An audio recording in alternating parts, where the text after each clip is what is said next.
Good morning, everyone. It's Robert from On My Turntable. It's Saturday morning. It's a coffee kind of morning. Today I'm not going to talk about anything happening outside this world, but I do want to continue my series on reviewing this great box set, ZZ Top and their first 10 albums. Today I'm going to be talking about this great little gem, Deguello. Before I get into it, please hit the like and subscribe button below. Thank you to all that have liked and subscribed so far. I greatly appreciate it. I want to continue to put great content out there to be informative and to show you guys some great bands and artists that I have in my collection.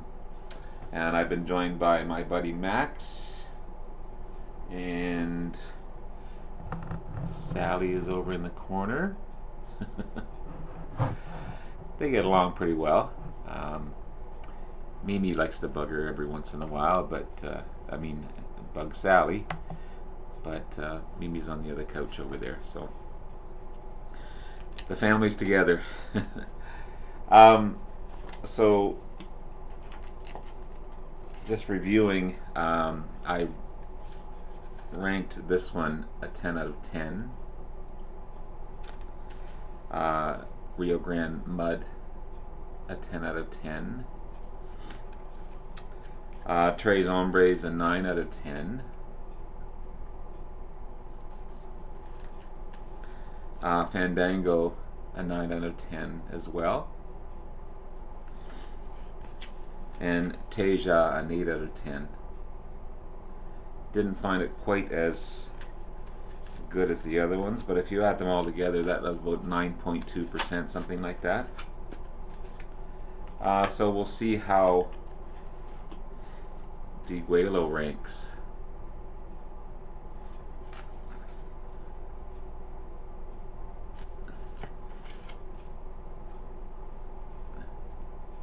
Again, nothing special to this box set as far as any booklets or anything. That would have been a nice addition, I guess.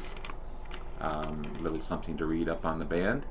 But also check out the documentary on Netflix about this little band from Texas.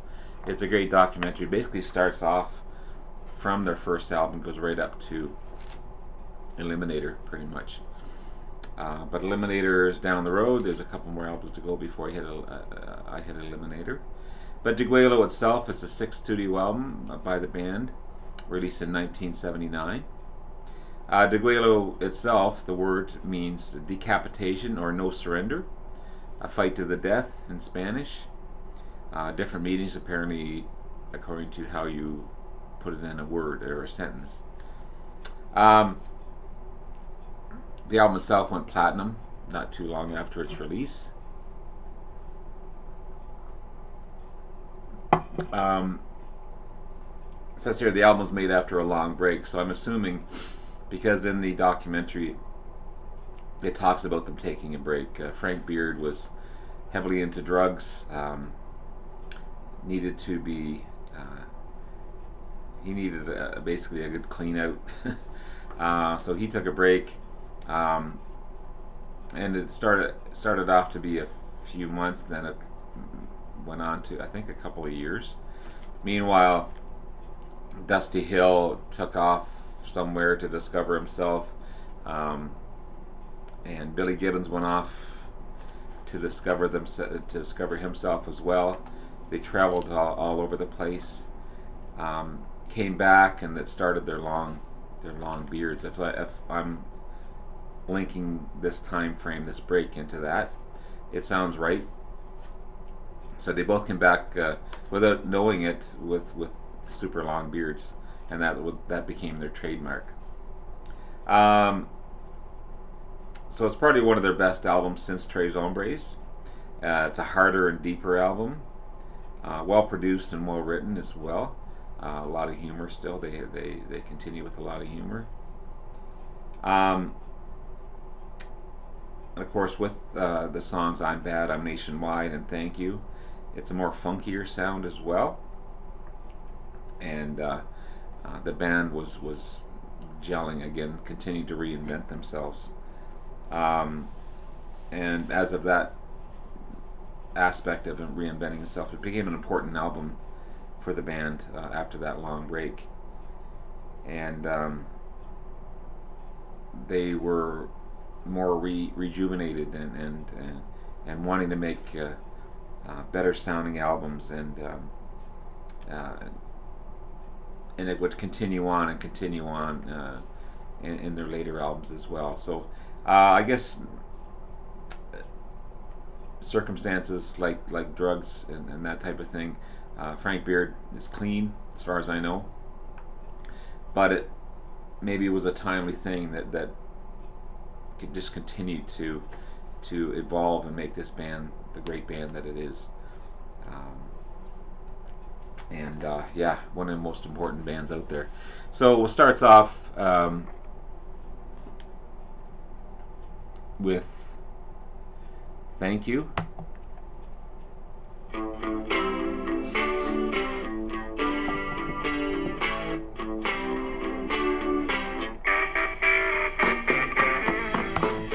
She Loves My Automobile.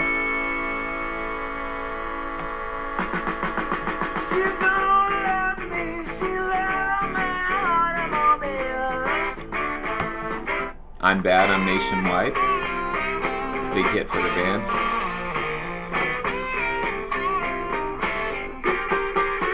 Billy Gibbons at his best. I'm a fool for your stockings.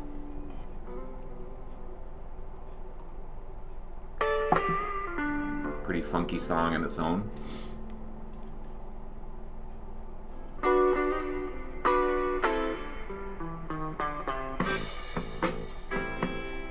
Manic Mechanic.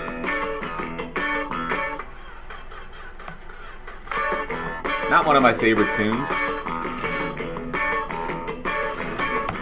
Dust My Broom.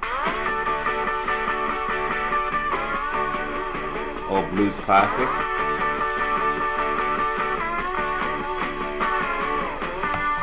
Low Down in the Street.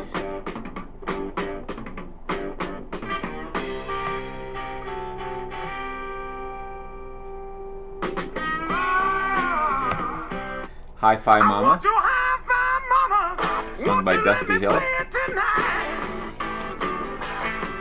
Another famous song, Cheap Sunglasses. And finally, Esther Be the One.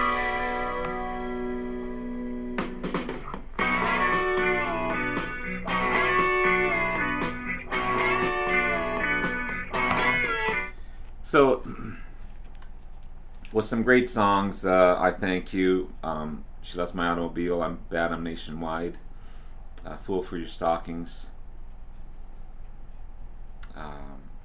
Cheap Sunglasses, of course, Esther Be the One. Some great songs, a couple of weak songs. Again, I'm not big on Manic Mechanic and Hi-Fi Mama.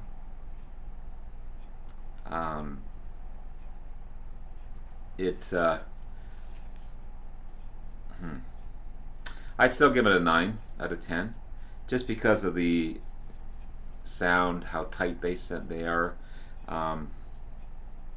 I think it deserves a 9 out of 10. I like it over Tasia, and it has been one of my most famous, my more favorite albums by the band. I have this in album format, I believe. Do I have it on my wall? I had it on my wall at one point. Yeah, I do have it in vinyl. As I said, I have most of their stuff on vinyl, saved for a couple of them. But yeah, I'll give this a 9 out of 10. And